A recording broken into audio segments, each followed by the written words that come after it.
एक गुरु जी और उनके शिष्य साथ रहा करते और साथ मिलकर रोज शाम को प्रार्थना किया करते। लेकिन एक शिष्य हमेशा देखता कि गुरु जी के होठ कभी प्रार्थना करते हुए हिलते नहीं। उससे जाके पूछ लिया, गुरु जी क्या आप ऊपर वाले से कुछ कभी मांगते नहीं?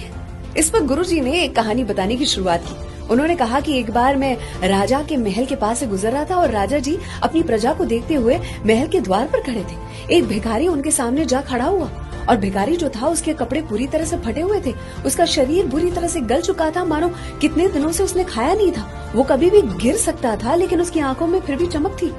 राजा ने उसे देखते ही पूछा, बताओ क्या चाहते हो? इस पर भिखारी ने कहा कि अगर मेरे आपके सामने खड़े होने पर भी आप पूछते हो कि मैं क्या चाहता हूँ, तो कुछ कहने की आवश्यकता ही नहीं है। मेरा अस्तित्व ही मेरी प्रार्थना है।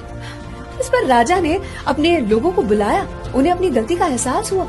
जल्दी से उसके लिए कपड़े मंगवाए, उसके लिए खाना मंगवाया, उसके लिए एक छोटे से घर की व्यवस्था की और साथ ही उसे अपने राज्य में एक छोटी सी नौकरी भी दे दी।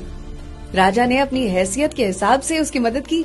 अगर उस भिखारी ने मांगा होता तो सिर्फ राजा उसे खाना देता। उस दिन के बाद से गुरुजी ने कहा कि मैंने ऊपर वाले से कुछ भी मांगना बंद कर दिया, क्योंकि हम जब मांगते हैं अपनी छोटी सी सोच के हिसाब से मांगते हैं और वो जब देता है अपने रुतबे के हिसाब से देता है। Always believe in God's plan.